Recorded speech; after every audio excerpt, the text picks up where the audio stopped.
तो students financial management में working capital को जब हम लोग रिक्वायरमेंट एस्टिमेट कर रहे हैं तो मेन हमें 3 मेथड को रीड करना है। Operating cycle method, working capital requirement method जो हम लोग स्टेटमेंट बना रहे हैं, और एक बैलेंस शीट मेथड से होगा। तो इस ऑपरेटिंग कर चुके हैं, इस सेकंड मेथड के 2 ही क्वेश्चन और बचते हैं, तो वो लेकर फिनिश करते हैं। फिर कल हम लोग प्रोजेक्टेड बैलेंस शीट मेथड से कम फिनिश करेंगे। तो 7th क्वेश्चन बच रहा है एक तो आपका क्वेश्चन कह रहा है कि एनुअल सेल्स से बेटा हमारे लिए 1,20,000 का पर यूनिट नहीं है, सीधा अमाउंट ही दे रखा है। इसमें 60% तो है मटेरियल, 15% है बेटा आपका एक्सपेंसेस, और प्रॉफिट है बेटा 25% का।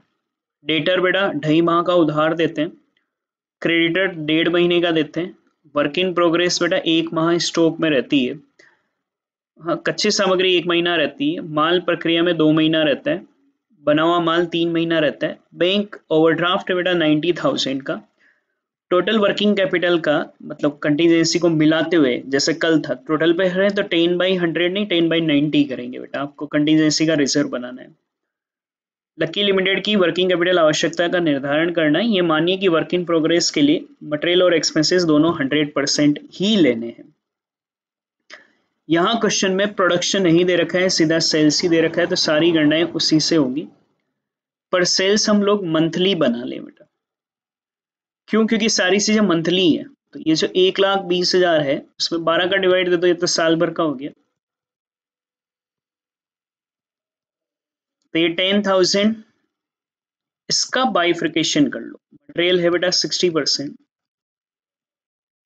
तो पर यूनिट नहीं है, सीधा अमाउंट ही काम में आएगा 6,000, और एक्सपेंसेस बेटा 15%।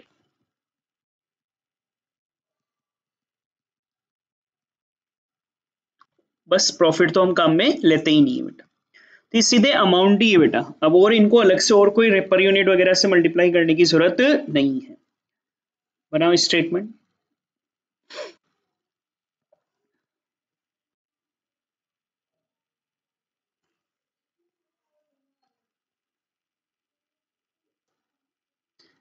स्टेटमेंट बनाओगे,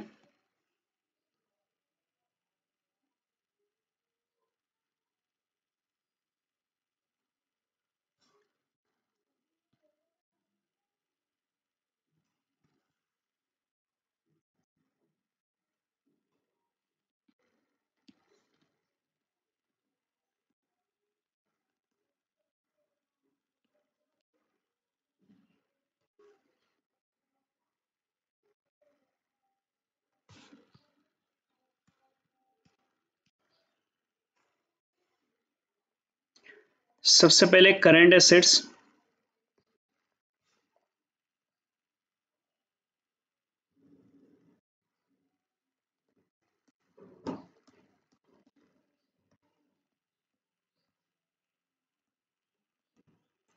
स्टॉक ऑफ रॉ मटेरियल। पढ़ो रॉ मटेरियल कितना महीना बेटा, 1 महीना। अब 1 महीने में टोटल रॉ मटेरियल लगता है 6,000 रुपए। ये तो हो गया 1 महीने का रॉ मटेरियल, सीधा रुपयों में ही है ना, 1 मंथ के लिए ही चाहिए। 6,000 भाई, पहले मंथली प्रोडक्शन लेते फिर उसको हम लोग पर यूनिट भी मल्टीप्लाई करते, पर ये तो सीधा ही रुपया ही है ना बेटा, अमाउंट में ही आ रहा है, यूनिट नहीं है, इसलिए 6,000 रुपीज सीधा ही मल्टीप्लाई हो जाएगा। Stock of work in progress, इसमें इस क्वेश्चन में 2 चीजें आएंगी, एक आएगा रॉ मटेरियल और एक एक्सपेंसेस, और इस क्वेश्चन में कह रखा है कि दोनों ही 100% ही लेने हैं बेटा। माल प्रोसेस में 2 महीना रहता है बेटा, तो 1 महीने का मटेरियल लगता है 6,000 रुपए, 2 महीने का 12,000, 100%। 1 महीने का खर्चा है बेटा 1,500 रुपए, 2 महीने का 3,000। क्वेश्चन नहीं कहा है 100 ही लेना है, इसलिए अपन 100 लेंगे।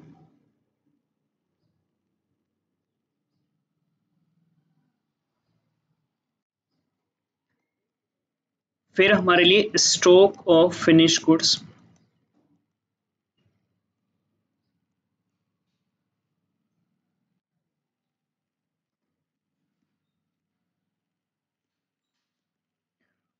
रॉ मटेरियल और एक्सपेंसेस पढ़ो। फिनिश गुड्स 3 महीना स्टॉक में रहता है, तो 1 महीने का रॉ मटेरियल है 6,000, तो 3 महीने का 18,000, एक्सपेंसेस है 1,500, तो 3 महीने का 4,500।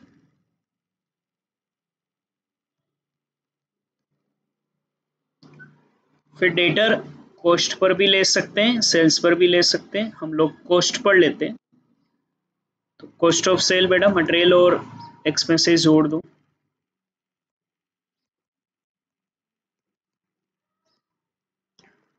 पढ़ो डेटर कितने पर के रखा है,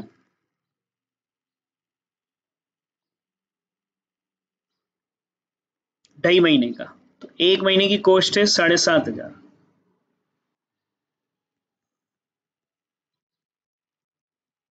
तो 2.5 महीने का कैलकुलेट कर लो।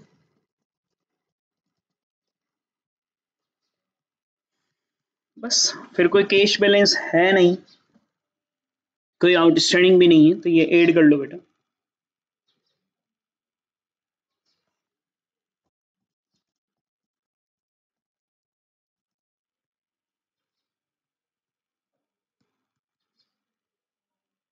ए टोटल करेंट एसेट्स,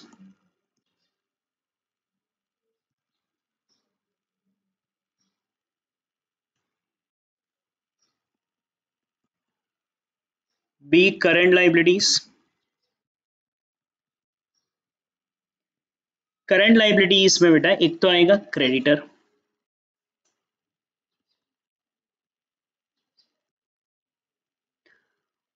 क्रेडिटर हमें कह रखा है 1.5 महीने का, रॉ मटेरियल पर गिनते हैं, 1 महीने का रॉ मटेरियल है 6,000, तो 1.5 महीने का होगा बेटा 9,000। फिर कोई आउटस्टैंडिंग एक्सपेंसेस नहीं है, बस एक करंट लाइबिलिटी के रूप में एक बैंक ओवरड्राफ्ट और है, पर बैंक ओवरड्राफ्ट बाद में दिखाया जाता है बेटा, जो गणनाएं करते हैं ना बैंक ओवरड्राफ्ट को छोड़कर, वो बैंक ओवरड्राफ्ट बाद में शो होगा, तो आप ये बाद में शो करोगे। बाकी की बैंक ओवरड्राफ्ट लास्ट में लिया जाता है, क्योंकि तो बैंक से और अपने को पैसा आएगा बेटा। तो बस यही आपकी टोटल करंट लाइबिलिटीज कहलाएगी यहाँ पर।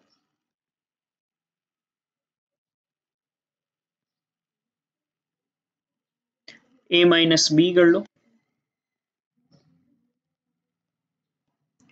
नेट वर्किंग कैपिटल रिक्वायरमेंट आ जाएगा,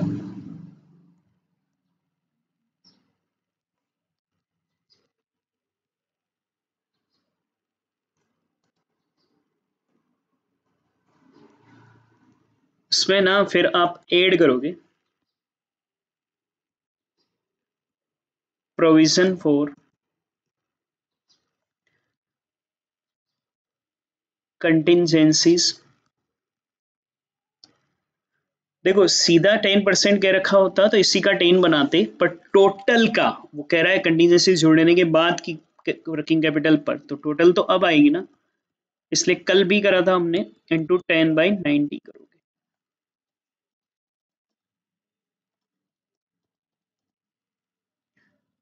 5917 कर लो, 5917,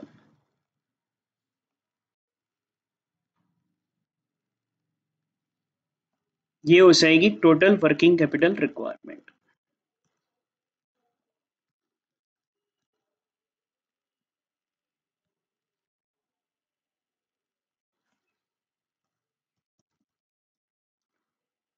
तो 59,167।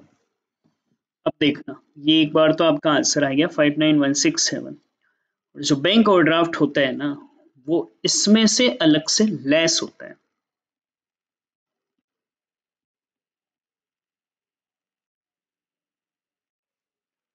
बैंक ओवरड्राफ्ट है 90,000 का,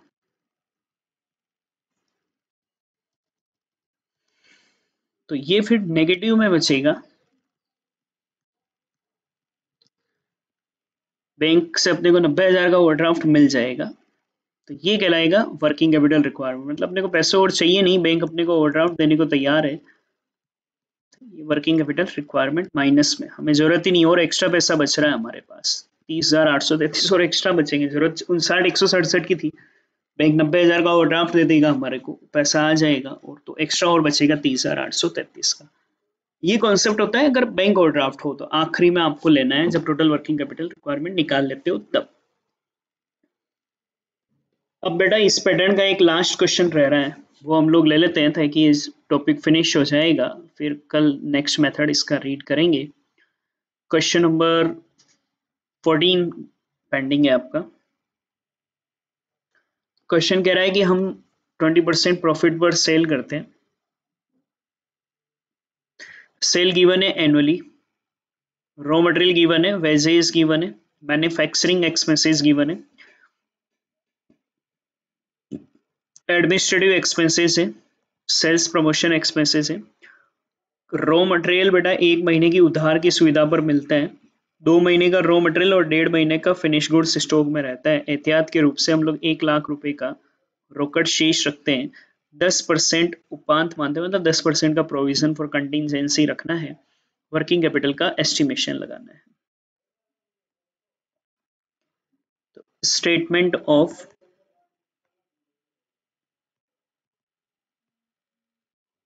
working capital requirement,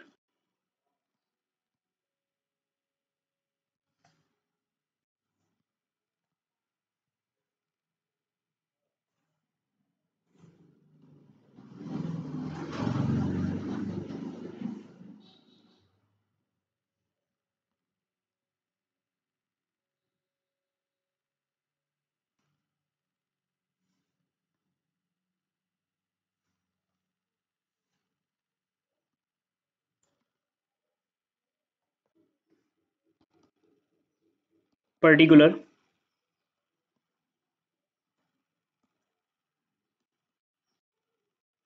amount.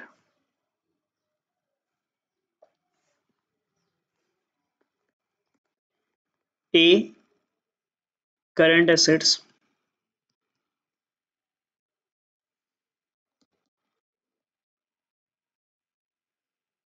Stock of raw material लेते हैं पहले। क्वेश्चन कह रहा है रॉ मटेरियल 2 महीने का स्टॉक में रहता है। अब रॉ मटेरियल का सीधा ही अमाउंट दे रखा है, लेकिन ये तो साल भर का दे रखा है 12 लाख, हमने तो सिर्फ 2 महीने का ही चाहिए। ऐसे बना लो 12 लाख डिवाइड बाई 12 इंटू 2, ये 1 महीने का हो गया, इंटू 2 कर दिया तो 2 लाख बेटा। फिर हम stock of work in progress लेते हैं, बट क्वेश्चन में वर्क इन प्रोग्रेस का स्टॉक है ही नहीं बेटा, पीरियड ही नहीं दे रखा है, तो खत्म, आएगा ही नहीं। फिर हम स्टॉक ऑफ फिनिश गुड्स ले लेंगे। फिनिश गुड्स में हम लोग रॉ मटेरियल लेंगे, वेजेस लेंगे, सब 100% ही लेते हैं यहाँ पर। और ओवरहेड में याद हो ना, तो फिनिश गुड्स के लिए यहाँ पर हम सिर्फ मैन्युफैक्चरिंग एक्सपेंसेस को ही लेंगे बेटा, एडमिनिस्ट्रेशन और सेल्स को यहाँ पर फिनिश गुड्स की कॉस्ट में शामिल नहीं किया जाता है, हमने ऑपरेटिंग में पढ़ा, तो मैन्युफैक्चरिंग एक्सपेंसेस को ही लेंगे। 1.5 महीना स्टॉक में रहता है, तो इन सबको 1.5 महीने के लिए बना लो। रॉ मटेरियल टोटल 12 लाख दे रखा है साल भर का, तो 1.5 महीने का 1.5 लाख।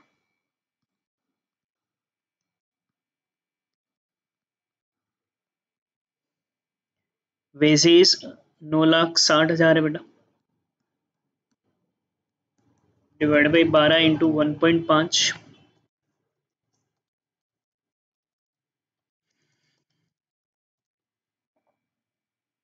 1,20,000। मैन्युफैक्चरिंग एक्सपेंसेस 12 लाख है, डिवाइड बाई 12 इंटू 1.5,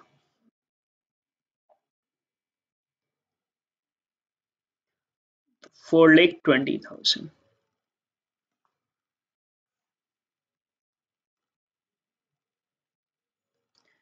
डेटर को कॉस्ट ऑफ सेल पर लेंगे, तो कॉस्ट ऑफ सेल के लिए सारे खर्चे जोड़ने पड़ते हैं। कॉस्ट ऑफ सेल अगर बनाएंगे ना तो सारे खर्चे जोड़ने पड़ेंगे। उसमें तो सारे ही जोड़ेंगे, तो खर्चे कौन कौन से, एक तो रॉ मटेरियल है 12 लाख का, वेजेस है,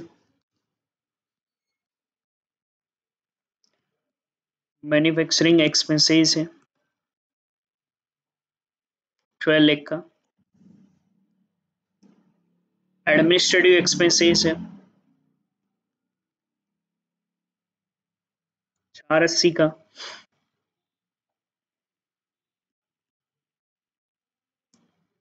और सेल्स प्रमोशन एक्सपेंसेस है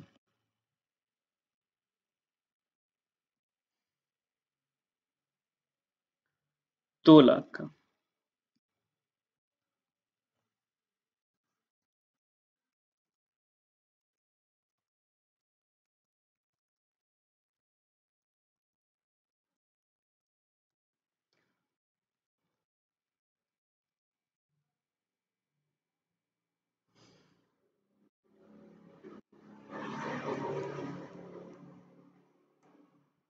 तो cost of sale 4 lakh, 40 lakh, 40 हजार सॉरी, और डेटर सेल्स बेटा 3 महीने की उधार है, तो 3 महीने का बना लो इंटू 3/12 कर, ये तो साल भर का कॉस्ट आया ना, 3 महीने का उधार बना लो, तो 10 लाख 10,000 आ जाएगा।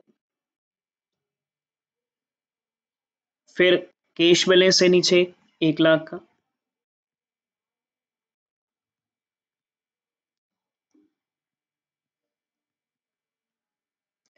और एक बेटा ना प्रिपेड एक्सपेंसेस भी है एडवांस, और वो है sales promotion expense, half yearly advance रहता है,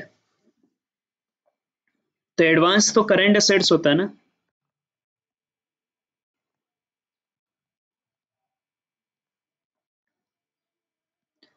advance sales promotion expenses half yearly, 2 lakh साल भर का है, 6 महीने का, आधा कर लो ना, 6/12 कर लो, एक ही बात है, 1/2 करो तो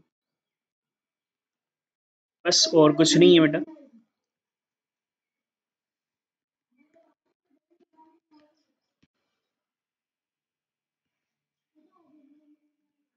तो टोटल करंट असेट्स आ जाएगी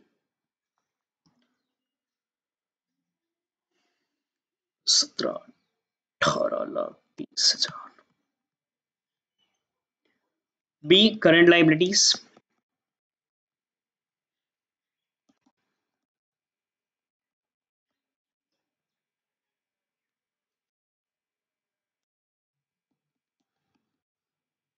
क्रेडिटर, क्वेश्चन कह रहा है देखो कि क्रेडिटर ना अपने को 1 मंथ का सप्लायर उधार देते हैं, रॉ मटेरियल पर निकलेगा क्रेडिटर, साल भर के 12 लाख है, तो 1 महीने का बना लो ना 1/12।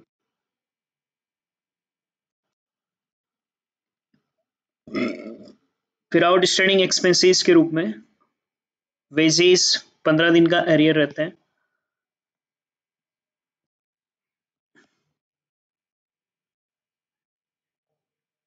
आउटस्टैंडिंग वेजेस टोटल 9,60,000 है, 15 दिन का मतलब आधा महीना मान लो ना बेटा, आधे महीने का निकाल लो 0.5/12, आधे महीने का आ जाएगा।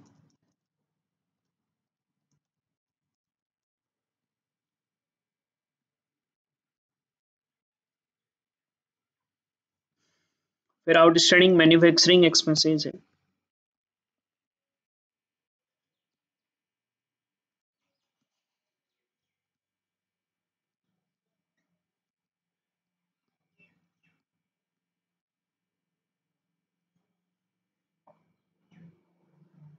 12 लाख है, 1 मंथ का एरियर है,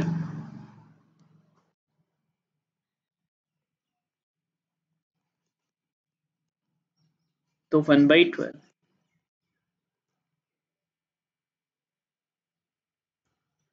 फिर एडमिनिस्ट्रेशन एक्सपेंसेस 1 मंथ का एरियर,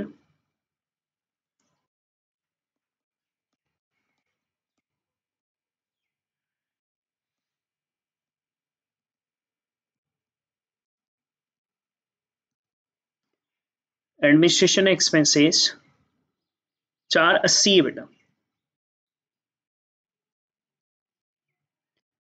1 मंथ का 1/12 कर लो, बस, और कोई करंट लायबिलिटी नहीं है। तो ये B point total current liability.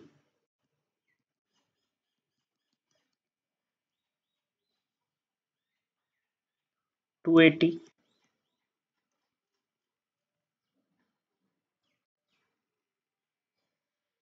ये आ जाएगा नेट वर्किंग कैपिटल।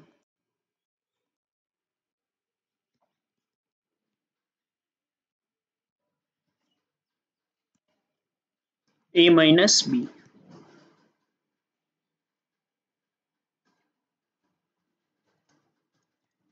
15,50,000 और 10% कंटीजेंसी रिजर्व बनाना है बेटा, क्वेश्चन में लिखा हुआ है, ऐड कर दो।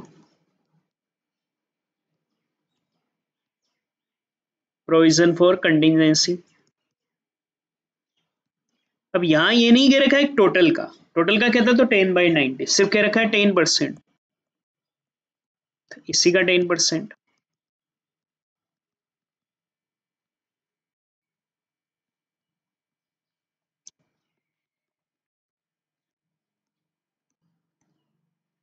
Total working capital requirement.